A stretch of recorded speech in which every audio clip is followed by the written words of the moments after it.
You're watching WKYT News at noon. Good afternoon. The news continues as we're approaching 12:30. A woman serving a life sentence for a nearly 30-year-old murder had a chance to make her case before being released from prison. Karen Brown went before two members of the state parole board this morning. Brown and her former lover, Elizabeth Turpin, were convicted of killing Turpin's husband, Michael, back in 1986. WKYT's Sean Moody shows us Brown's plea for freedom. In our top story at 12:30, Sean. Karen Brown will have to wait about another week to find out whether or not she'll get parole. The two members of the parole board who heard her case today referred it on to the full board. Karen Brown was sentenced to life in prison with the possibility of parole after 25 years. The board denied her first request back in 2011. Yesterday, Michael Turpin's family met with the board and urged them to make Brown serve out her entire life sentence. Today, Brown told the two members who heard her case that she should be released from her life sentence because her life has become a new life that can give instead of take. I want to be there for my elderly father, my mother, my community, and I won't lie to you. I hope if I'm released that I can work through the transformation house and one day earn his family's forgiveness. I still haven't given up on that. Now, the full parole board will meet next Monday at the Kentucky Correctional Institute for Women. Sean Moody, WKYT. Sean, thank you. Keith Bouchard, who was also convicted, will be eligible for parole in 2018, and Elizabeth Turpin will be eligible again in 2021. A man was shot during an early morning robbery attempt in Frankfort. It happened on Landings Drive around 5 o'clock this morning. Police say the victim was sitting in his car when a man opened up the door, showed a gun, and demanded money. When the man tried to run away, we're told the robber shot him twice. And right here at Christmas time, Merry Christmas, it's just a bad situation all the way around. I just hope to God and pray to God there was no children over there. The victim's family says he goes to his grandmother's house on Landings Drive every day to help her get out of bed. He is expected to survive. No one has been arrested at this point, and police are increasing their patrols in that area. A Kroger store is preparing to reopen after a fire temporarily shut it down. Viewers captured this video of the flames as they burned on the roof of the Kroger on Brighton Park Boulevard in Frankfort yesterday afternoon. WKYT's Mike Byer shows us what's being done to get the store open again. Mike? It's been less than a day since a fire broke out at this Kroger in East Frankfort, and managers say the store will reopen later this afternoon. The fire started at around 4 p.m. at the Kroger at East Center on Brighton Park Boulevard. Shoppers were evacuated as flames shot out from the roof and black smoke billowed above the store. Firefighters were able to knock down the flames in less than 30 minutes, which they say started on the roof over the pharmacy. Investigators say they still don't know what caused the fire, but tell us the building was going under renovations when the fire broke out. The pharmacy area of the building did receive heavy water damage, but the good news is no one was hurt. Kroger manager Jeff Dispinette says he is very proud of his staff for how they handled the situation. Everyone did a great job. Everyone pulled together. We got the customers out very quickly in an orderly fashion. And then when it came time to get back in the store and get us ready to open, everybody pulled together once again. Now, Dispinette says before they reopen this afternoon that they're going to do several walkthroughs to make sure that everything is good to go. He says once they reach that decision is when they will make an announcement on their social media sites. In Frankfort, Mike Byer, WKYT.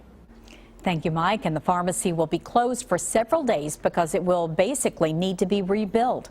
Kroger officials say anyone needing prescriptions can use the other Frankfort store in the Franklin Square shopping center. Well, our unseasonable temperatures will be sticking around, but not for that much longer. Yeah, another day or two. Changes are coming big time as we head for the weekend. It'll feel then more like December and the holidays. WKYT meteorologist Micah Harris is here with a check of that forecast and those descending temperatures. Oh, absolutely. Big time as we head off toward Friday and Saturday. For today, it's still above average no matter where you are, but northbound we're under some clouds. Do you see any rain? No, you're not going to be expecting any, but it is a distinct line right along that 64 corridor. In northbound, cloudy skies. But you're going to see those break apart just a bit and continue to try to move on out as we get through the afternoon. Won't get full-blown sunshine into the northern zones, but at least we'll get some peaks here and there. Sunny, clear skies down south, and that's why you're seeing the big temperature difference.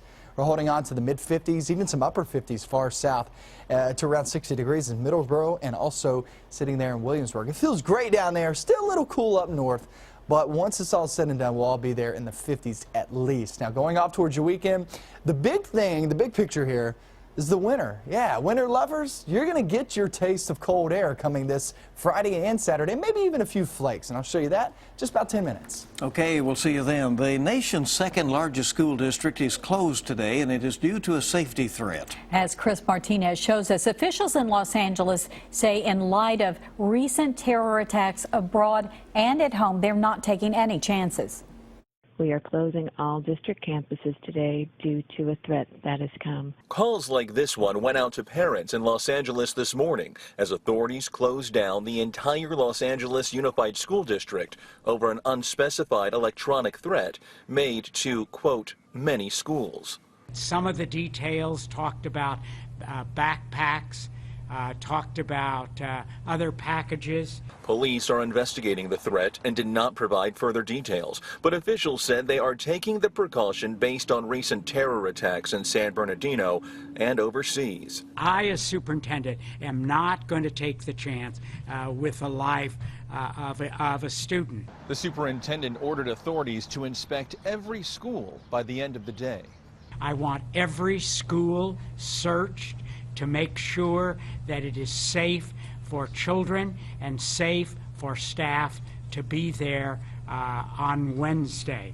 Students who were already at school were supervised in an outside area until they were picked up. We need the cooperation of the whole of Los Angeles today. The shutdown affects about 640,000 students at more than 1,000 schools. Chris Martinez, CBS News, Los Angeles. Now, school officials are asking employers to be flexible with parents who are affected by today's shutdown. Police arrested a man for stealing from a school. Richmond police say an 18-year-old, that's Joshua Perrin, broke into Madison Central High School Saturday night.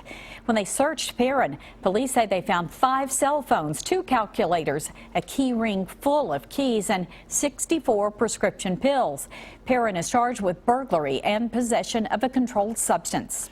UK has announced today it will receive a $12 million gift. The money is coming from Papa John's Pizza founder John Schnatter and the Koch Foundation. The Herald Leader reports $10 million will be used to create the John H. Schnatter Institute for the Study of Free Enterprise at the Gatton College of Business and Economics. And the other $2 million gives Schnatter naming rights to the central atrium in the Gatton building.